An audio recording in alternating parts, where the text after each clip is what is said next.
Jungle. Kalau saya kadawani bicara poligami, bini saya tanya, besok-besok kalau saya sakit, yang obatnya hanya satu, tidak bisa sembuh kecuali diizinkan kawin lagi, menurutmu bagaimana? Apa dia bilang? Lebih baik kau mati. Saya doakan kau husnul khotimah. Ayo kita salawat dulu, ya. Salatullah. Ibu-ibu dulu. Ala toha rasul. Salatullah ala yasin. Masya Allah. Ibu yang di sini yakin lebih banyak pahalanya ibu daripada yang di belakang. Sudah kena hujan, salawat bareng-bareng. Di belakang tidak ada saya dengar. Insya Allah ibu lebih dulu masuk surga daripada yang di belakang sana. Amin. Tidak usah juga ibu keluar ke sini berhujan-hujan. Ya. Yang lelakian lagi. Ibu-ibu perempuan diam dulu. Kita lelaki lagi. Yuk. Salatullah. Yang di belakang. Ala toha rasul. Salatullah. Ala yasin. Masya Allah. Semua. Salatullah. Salamullah. Ala toha rasulillah. Salatullah. Salamullah. Ala yasin. Masya Allah. Terima kasih. Ketika Allah perintah solat, Allah tidak solat. Allah perintah puasa, Allah tidak puasa. Allah perintah haji, Allah tidak menunaikan ibadah haji. Tapi ketika Allah perintahkan kita solawat, apa kata Allah? Innallaha wa malaikatahu yusalluna ala nabi. Allah dan para malaikatnya bersalawat kepada Rasulullah Muhammad sallallahu alaihi wasallam. Maka wahai orang-orang yang beriman, bersalawatlah kalian kepada Rasulullah. Yusalluna ala nabi, sallu alaihi wasallimu taslima. Allah dan para malaikatnya saja bersalawat, apalagi kita ini umat Nabi Muhammad sallallahu alaihi wasallam. Maka tuan-tuan, puan-puan, bapak ibu yang saya muliakan, saya senang orang Banjar. Itu kalau orang Banjar salawatan, luar biasa cintanya kepada Rasulullah Muhammad sallallahu alaihi wasallam. Malam ini pun terbukti, kalau di Sulawesi Selatan ceramah jam begini ditinggal sudah kita jamaah. Di sini bubuhan Banjar, kada bisa dilawan jar.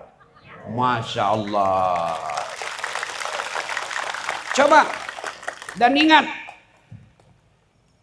ibu-ibu sebagai gambaran, itu api neraka kata Nabi yang paling ringan, diletakkan kerikilnya di neraka di kakinya, saking panasnya mendidih sampai ke otaknya. Itu yang paling ringan. Makanya saya heran kalau ada orang berani tidak sholat. Sedangkan hujan saja kau lari. Apalagi kalau kau lihat api neraka. Itulah saya heran kalau lihat ada berani korupsi. Menyerobot tanahnya orang. Kata Allah, satu jengkal saja. Tanahnya orang kau serobot. 7 petaka langit nanti kau akan pikul. Itulah saya heran kalau ada orang ngambil barang-barang kantor. Mesin ketik, horden, kertas, bensin motor. Di mana hilang? Barang bukti ditangkap sama polisi. Diamankan motor, hilang spionnya. Hilang bensinnya. Habis semua. Itu mereka nanti saya bayangkan bagaimana gelapnya kehidupannya di akhirat kelak. Api neraka mana bisa kita tahan. Lalu Allah lagi berkata, apa lagi dia minta? Ya Allah, mereka memohon kepadamu. Ya Allah, masukkan mereka ke dalam sorga. Kata Allah, apa mereka sudah pernah lihat sorga? Tentu tidak ya Allah. Kau lihat itu hebatnya umatku, hambaku. Kau lihat itu hebatnya hambaku. Mereka saja belum pernah melihat sorga, sudah minta dimasukkan ke dalam sorga. Apalagi kalau dia lihat nanti sorga. Bu, sorga, jangan pernah membayangkan sorga seperti apa yang di dunia. Kalau Allah bercerita bahwa surga itu airnya susu, jangan bayangkan seperti susu yang ada di dunia. Kenapa Allah sebutkan barang-barang seperti di dunia? Untuk gampang kita mengerti. Lalu Allah berkata, apalagi yang mereka minta? Mereka minta dimasukkan ke dalam surga. Lalu Allah sampaikan, wahai malaikat, kau catat semua yang hadir. Tidaklah mereka tinggalkan tempat duduknya setelah aku ampuni dosa-dosanya. Insya Allah kita balik nih, sudah diampuni dosa. Tapi sedulur-sedulur, dosa yang mana diampuni Allah? Dosa kepada Allah. Sementara dosa kepada bupati, dosa kepada bini, dosa kepada jiran tetangga, dosa kepada teman kerja, belum diampuni sebelum minta maaf sama yang bersangkutan. Nah, saya dengar pidatonya Pak Bupati tadi. Rasa-rasanya pidato tadi pidato curhat. Marilah kita bersaudara, jangan saling menyakiti. Bu, Ibu, Bu. Nabi pernah tanya, atadruna manil muflis? Tahu enggak kamu yang bangkrut di akhirat kelak? Yang tidak sholat ya Rasul, dia sholat. Yang tidak puasa ya Rasul, dia puasa. Yang tidak haji ya Rasul, dia haji. Yang tidak bayar zakat ya Rasul, dia bayar zakat. Lalu kalau begitu siapa yang bangkrut ya Rasul? Jarusu wa khati'ur rahim. Tetangga yang jahat sama tetangganya dan yang memutuskan tali persaudaraan. Kenapa putus tali persaudaraan? Satu diantaranya efek pilkada. Beda pilihan. Bu, boleh Bu? Beda pilihan biasa, tapi jangan bertengkar. Masih ingat 2019? Masih ingat 2019? Pilpres, siapa yang bertanding? Bapak Prabowo lawan Bapak Joko Widodo. Siapa yang menang? Bapak Joko Widodo. Siapa menterinya? Bapak Prabowo. Bertanding, satu paket. 2024, siapa yang bertanding? Bapak Prabowo. Lawan siapa? Anies Baswedan. Siapa yang menang? Bapak Prabowo. Siapa menterinya? Apa itu? Iskandar. Siapa? Muhaimin Iskandar. Kalian bertetangga mau ribut. Pilkada biasa. Jangan gara-gara pilkada kita bertengkar saling menyerang. Kata Pak Bupati tadi, curhatnya itu kasihan. Mana bisa membangun kalau kamu sering menyerang? Saudara-saudara sekalian, biar kau rajin puasa Senin Kamis, kau sering bertahajud tiap malam, kau tadarus tiap hari, tapi kalau tidak ada orang yang senang kamu, demi Allah kamu orang bangkrut. Ya Allah, ini puasaku. Datang taman kantornya, tunggu dulu, saya difitnah dulu itu pilcaleg. Gara-gara fitnahnya saya kalah. Ambil sholatnya. Ya Allah, ini puasaku. Tunggu dulu, saya pernah tetangga itu. Saya difitnah katanya anakku yang keriting rambutnya bukan anaknya suamiku. Karena suamiku lurus rambutnya. Ambil puasanya. Ya Allah, ini hajiku. Datang lagi tetangganya. Tunggu dulu, saya pernah bertetangga situ. Dia serobot tanahku 1,5 meter. Gara-gara tanahku diambil hilang got saya. Setiap musim hujan banjir rumah saya. Tuh kelakuannya dia. Allah katakan ambil hajinya. Habis amalnya. Puasanya habis, sholatnya habis, hajinya habis, zakatnya habis. Masih ada yang datang. Saya juga pernah difitnah di medsos. Dia bully saya di medsos. Saya malu satu kampung menghina saya. Saya tinggalkan kampung halamanku gara-gara kelakuannya. Lalu dia berkata, ya Allah bagaimana lagi sudah habis amalku ini? Allah katakan tidak ada kebatilan yang tidak ada balasannya. Ambil dosanya orang yang pernah kau sakiti. Maka sedulur-sedulur, pian sabarataan. Apa kata Nabi? Khairun nas anfa'uhum linnas. Sebaik-baik manusia di antara kalian yang paling banyak manfaatnya buat orang lain. Kalau kamu tidak bisa sedekah dengan duit, sedekahlah dengan akhlak baik. Kalau kamu tidak bisa sedekah orang, jangan kau sakiti hatinya.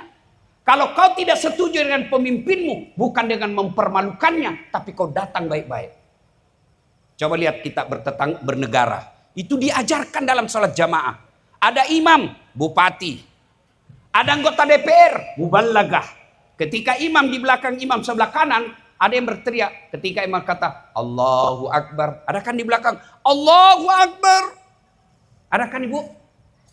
Siapa ini? Namanya muballaga. Berasal dari kata mubalik. Apa itu mubalik? Menyampaikan. Siapa dalam negara? Anggota DPR.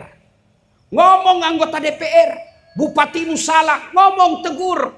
MBG disalahgunakan. Ngomong anggota DPR. Jangan kau diam. Karena kalau kau diam, anak STM datang ke jalan bawa bambu. Ngomong anggota DPR. Cuma anggota DPR banyak yang tidak tahu ngomong. Kenapa dia anggota DPR? Hanya karena wane piro. Kau semua pelakunya. Orang cerdas, orang baik agamanya, bagus akhlaknya, tidak terpilih. Kenapa? Karena tidak mau nyogok. Yang kamu pilih 300.000. Akhirnya apa? Masyarakat susah. Dia joget-joget. Kau rasa lo itu. Maka muballaga ngomong. Tapi ketika imam salah, ada aturannya, ada etikanya. Tidak boleh kau bilang, hei imam salah kau. Tidak bisa. Imam mestinya sujud, dia ruku. Tidak boleh kau bilang, dongo ini. Tidak bisa. Bagaimana caranya tegur? Subhanallah. Puji Allah. Tidak setuju sama kebijakan bupati. Bukan dengan menghinanya. Kalau kalian menghina, ada disebut dosa jariah. Bukan cuma amal jariah yang ada. Ada dosa jariah. Sekarang setelah saya lihat, saya ini dosen komunikasi. Mengajar tentang media komunikasi. Orang sekarang panen dosa di medsos. Perempuan selfie-selfie kasih keluar lebihannya. Joget-joget bikin konten. Apa kau dapat itu? Putar ke kiri, nona. Ke kiri. Apa kau dapat itu? Kiri kanan, kiri kanan.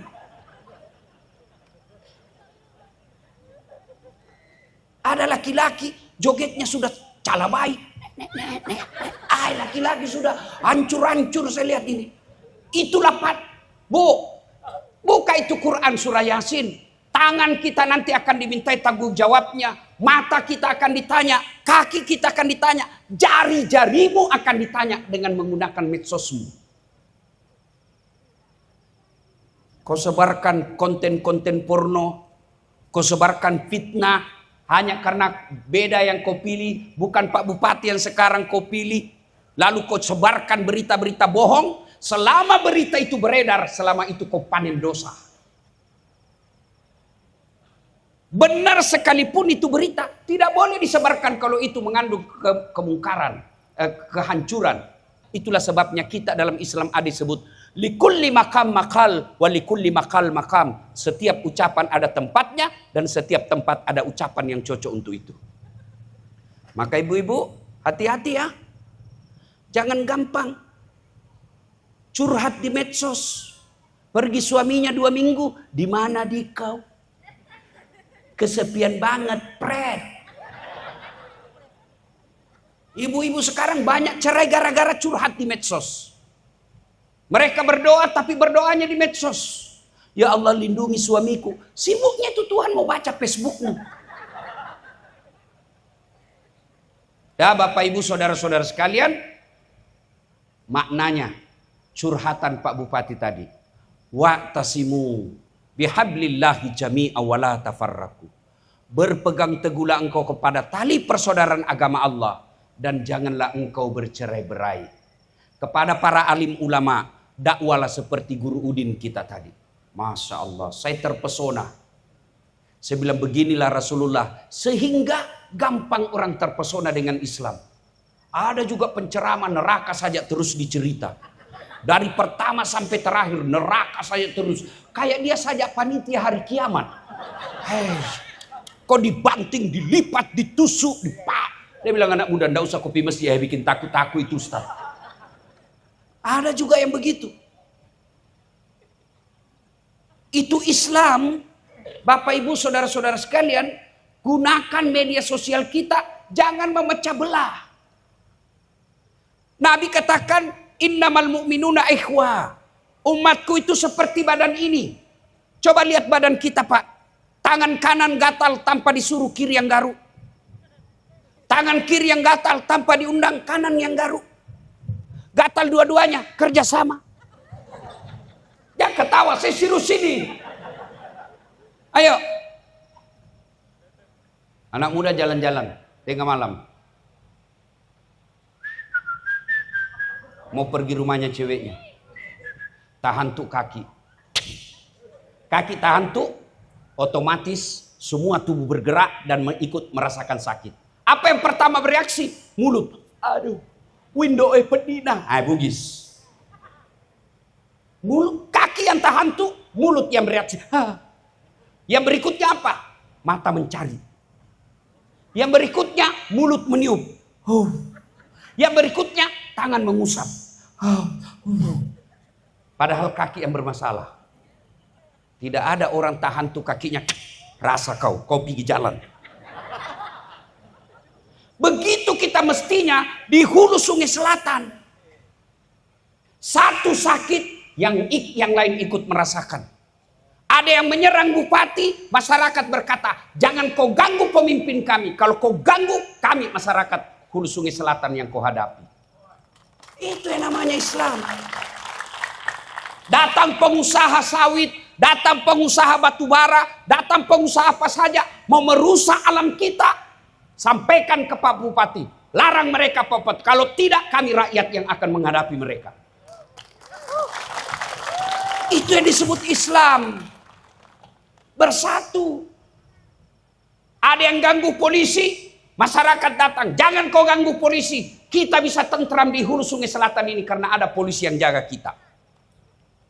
Ibu-ibu, jangan musuhi polisi. Mana enak hidup ini kalau tidak ada polisi? Kita punya rumah di Serobot, anak diperkosa, kau datang ke polisi. Tolong Pak Kapolres, bantu kami. Apa kata Kapolres? Mohon maaf, baru polisi bubar. Ibu-ibu hilang motormu, siapa kau cari? Siapa? Imam. Imam aja hilang motornya. Ayo, siapa kau cari? Polisi. Adek-adek, ada yang curi motormu, siapa kau cari? Polisi. Ibu-ibu hilang suamimu, siapa kau cari? Ya kau cari suamimu lah, masa kau cari polisi. Iya. Begitu juga polisi. Ada yang serobot lahannya orang, ada perusahaan mau serobot rakyat, kamu datang sebagai aparat. Jangan malah tunduk di pengusaha, tunduk sama uang. Jangan begitu. Itu yang namanya wa'tasimu bihablillahi jami'a wa la tafarraqu. Berpegang teguhlah engkau kepada tali persaudaraan agama Allah. Kalau ini yang kita pegang, Pak, maka Islam kuat, bisa menggenggam apa saja. Ini coba lihat ini, ulama mengibaratkan seperti jari ini. Apa ini? Ulama menggambarkan. Ini apa? Penguasa. Kalau penguasa Pak Bupati bilang begini, aman. Tapi kalau bilang begini, hancur kau. Ini kedua. Siapa ini? Pengusaha. Kalau pengusaha bilang bangun masjid di sana, jadi. Tapi kalau orang miskin bilang bangun di sana, dia bilang orangnya siapa kok? Pengusaha. Ini apa? Ulama menggambarkan ini aparat penegak hukum. Ulama tidak boleh kanan, tidak boleh ke kiri. Maka dia tempatnya paling tinggi. Penegak hukum. Hukum paling tinggi dan ulama. Tiga, ini jari kelingking. Apa ini jari kelingking? Ini anak muda, generasi muda. Pak Bupati mumpung ulang tahun. Saya tadi bercerita sepanjang jalan. Luar biasa Kalimantan Selatan ini kayanya. Tidak seperti kayanya kami di Sulawesi Selatan. Sini ada batu baranya. Bekerja mana tidak ada batu bara di Sulawesi Selatan. Kita lihat sungai-sungai di Sulawesi, di Kalimantan Selatan ini, ponton satu kali lewat katanya miliaran di atasnya. Maka saya bercita-cita, berharap mudah-mudahan para bupati yang ada di Kalimantan Selatan, dia datangi kepala dinasnya semua, bikin tim pencari bakat, cari anak-anak mulai SD, SMP, SMA, yang sampai mahasiswa, cari mereka yang cerdas, kuliahkan sampai ke luar negeri, pulang bangun kampungmu Kalimantan Selatan. Kasihan Kalimantan Selatan, habis alamnya kalau miskin rakyatnya. Jangan sampai kekayaan alam kita hanya dinikmati oleh segerintis orang. Boleh pengusaha kaya, boleh, tapi tularkan kekayaanmu kepada masyarakat yang ada di Kalimantan Selatan. Cari pengusaha. Besok selesai ulang tahun, Pak Bupati telepon semua pengusaha. Saya ajak kalian beramal. Saya ajak kalian masuk surga sama-sama. Lebih baik saya paksa kau masuk surga daripada kau sukarela masuk neraka. Bagaimana caranya Pak Bupati? Kau cari anak-anak orang pintar. Tidak mungkin tidak ada orang pintar di Kalimantan ini. Tidak mungkin tidak ada anak-anak pintar di hulu sungai selatan ini. Pasti banyak anak pintar. Apakah dia pintar agama? Apakah dia pintar fisika? Apakah dia pintar kimia? Apakah dia pintar media sosial? Sekolahkan mereka sampai di mana? Yang penting bikin surat perjanjian. Pulang bangun kampung. Kalau ini terjadi, maka akan wujud janji Allah. Walau anna ahlal qura amanu wattaqau lafatahna alaihim barakati minas sama'i wal ard. Penduduk beriman dan bertakwa, kata Pak Bupati tadi, ayat yang disampaikan. Maka saya akan turunkan keberkahan dari langit dan keberkahan saya munculkan dari dalam tanah. Mau lihat buktinya ayat ini? Lihat itu Timur Tengah. Pian sabarataan yang pernah pergi umroh. Tengok itu dari Mekah ke Madinah. Kiri kanan kita lihat padang pasir. Gunungnya coklat. Tidak ada rumputnya. Maka mereka datang ke Bogor. Mengeluarkan duit sampai ratusan juta hanya untuk melihat gunung yang hijau. Bubuhan Banjar kada usah pergi Bogor. Keluar saja dari rumah kau tengok gunung hijau. Saudi Arabia hanya punya gas dan minyak. Di Indonesia, subhanallah, sawitnya banyak, nikelnya banyak, batu baranya banyak, timahnya banyak, jandanya ramai.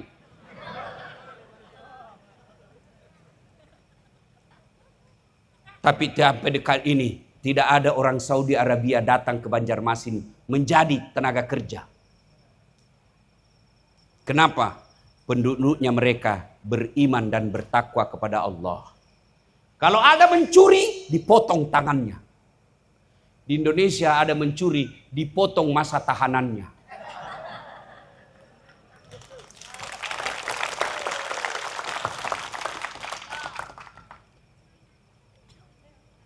Kalau kita belajar dari kejadian di Sumatera, pejabat-pejabat pembohong mau membodohi masyarakat bahwa tidak ada penebangan. Allah tunjukkan melalui tentaranya namanya air. Dia keluarkan semua itu pohon-pohon dari dalam gunung yang sudah digondol.